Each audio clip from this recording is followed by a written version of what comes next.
राज्य खाद्य सुरक्षा हिताधिकारी खुशी खबर आउ 3 मास राज्य सरकार मागणार जोगाइबे मुंड पिछा अतिरिक्त 5 केजी चाउल एने मुख्यमंत्री नवीन पट्टनायक निर्देश देछन्ती। या द्वारा 2,92,000 परिवार रे 9,05,000 हिताधिकारी उपकृत हेबे।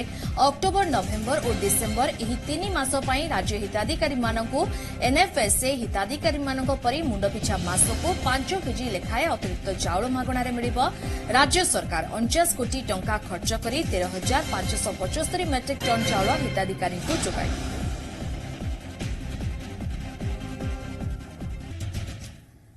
राज्य खाद्य सुरक्षा हिताधिकारी खुशी खबर आउ 3 मास राज्य सरकार मागणार जोगाइबे मुंड पिछा अतिरिक्त 5 केजी चाउल एने मुख्यमंत्री नवीन पट्टनायक निर्देश देछन्ती। या द्वारा 2,92,000 परिवार रे 9,05,000 हिताधिकारी उपकृत हेबे।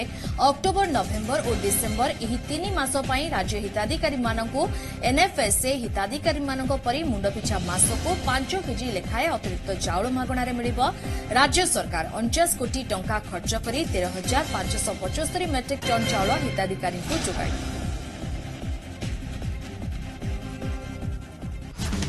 खबर